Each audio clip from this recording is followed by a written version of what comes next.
할렐루야. 오늘도 말씀해 주시는 은혜로 힘과 능력을 소유하고 세상을 이기는 성도가 되시기를 축원합니다.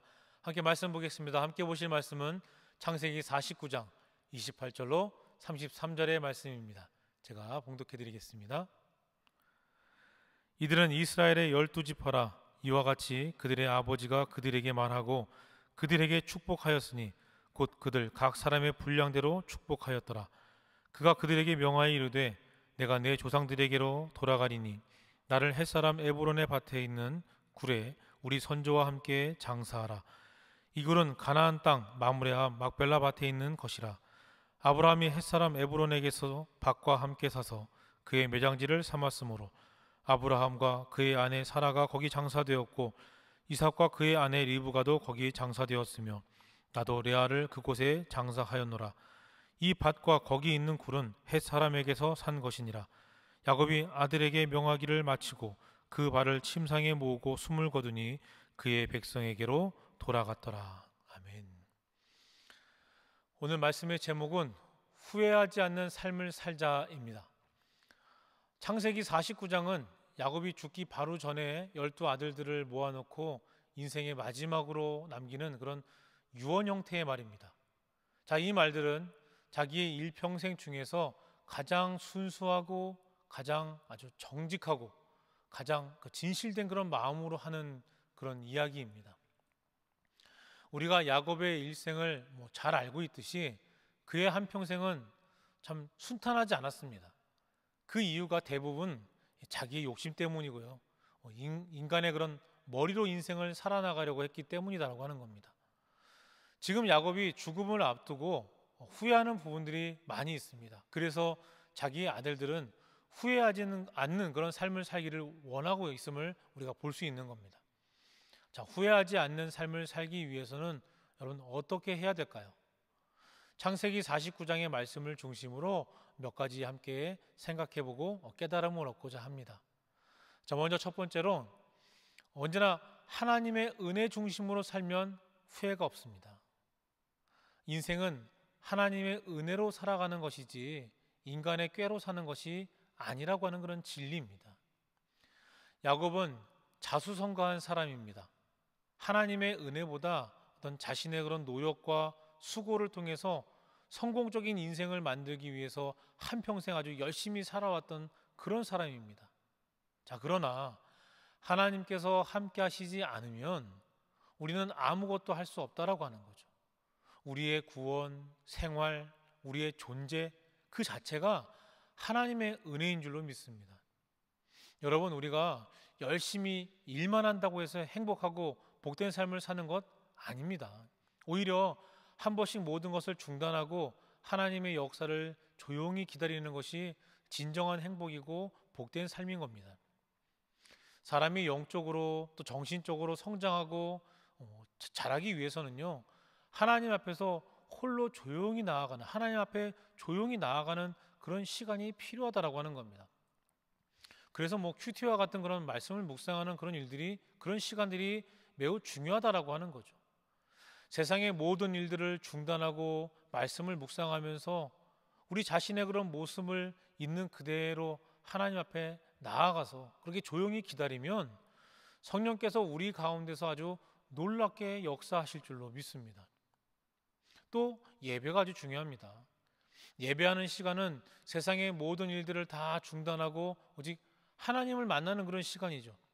요즘은 핸드폰 때문에 핸드폰이 예배 시간에도 막 울리는 경우들이 많이 있습니다. 참 문제가 아닐 수 없습니다.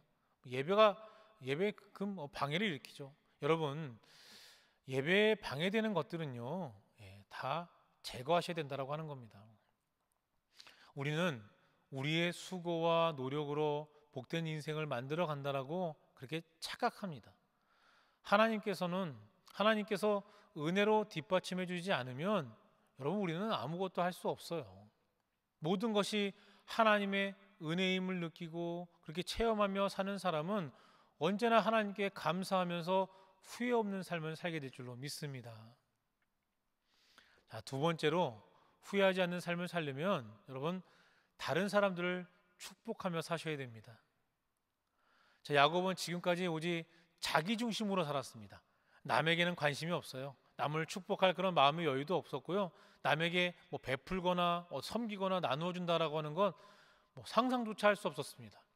야곱은 지금까지 다른 사람을 행복하게 해준 적이 없다라고 하는 거죠. 야곱은 유난히 이 축복에 대한 그런 욕심이 많은 사람이었습니다. 그래서 야곱은 태어날 때부터 어떻게 합니까? 형의 발뒤꿈치를 붙잡고 태어나잖아요. 한평생 다른 사람의 것들을 빼앗으면서 살았습니다. 다른 사람의 것을 빼앗으면서 하나님의 축복이라고 했다라고 하는 거죠. 자, 오늘날도 보면 자기의 욕심과 하나님의 축복을 혼돈하고 착각하는 그런 경우들을 많이 보게 됩니다. 야곱은 아버지를 속이고 또 형을 속여서 장자의 축복을 빼앗았습니다. 그리고 외삼촌의 재산을 취하기 위해서 얼마나 간교한 방법을 다 동원했는지 모릅니다. 자, 그런데 앞서 나오는 47장에 보면 이제 야곱이 남을 축복하고 있는 것을 볼 수 있어요.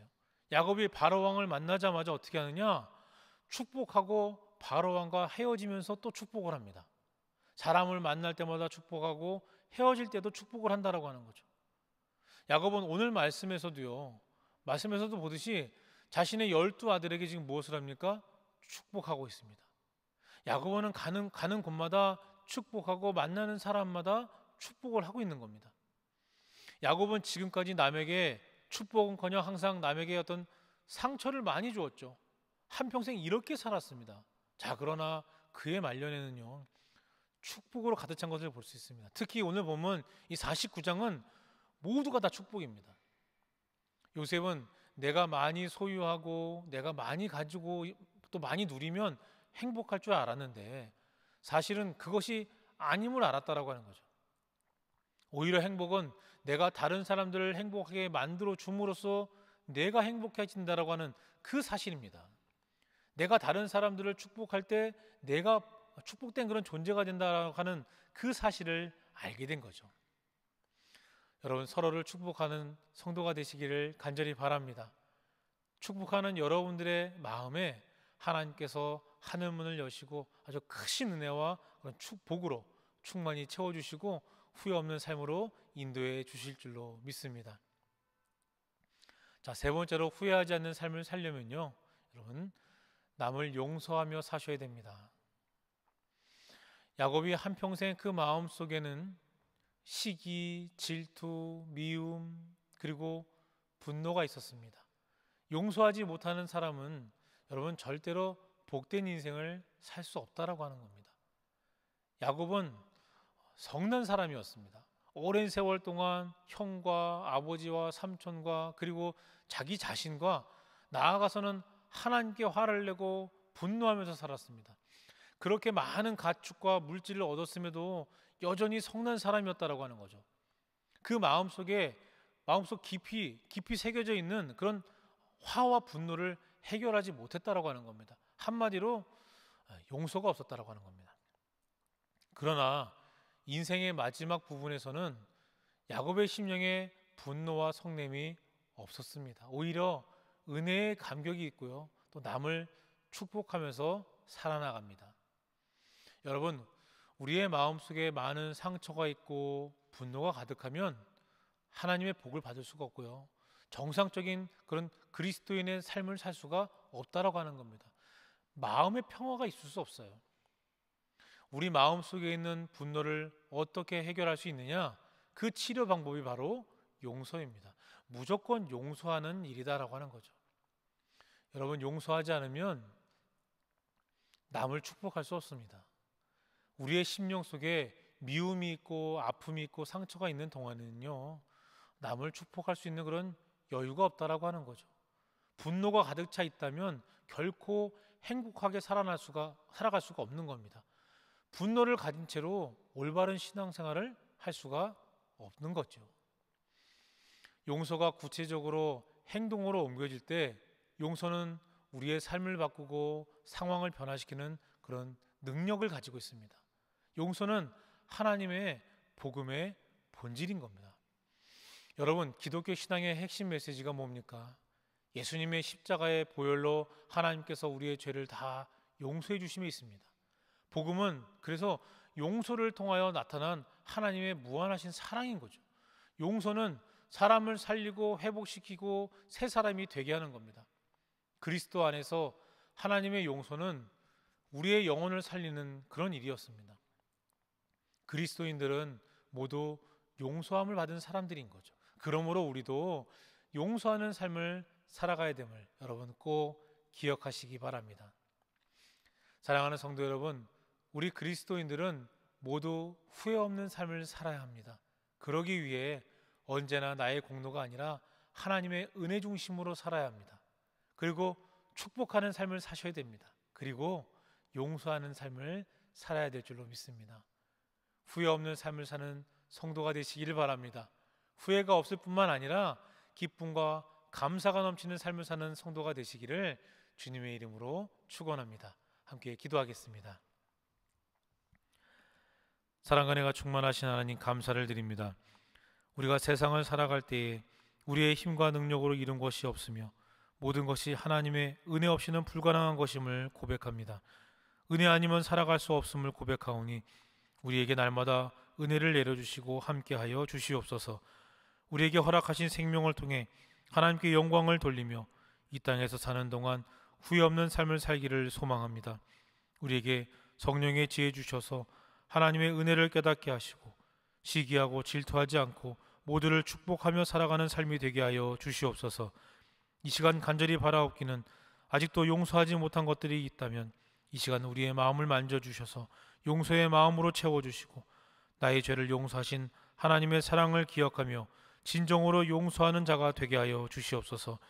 오늘도 후회 없는 삶이 되고 기쁨과 감사가 넘치는 복된 날이 되게 축복하여 주시옵소서.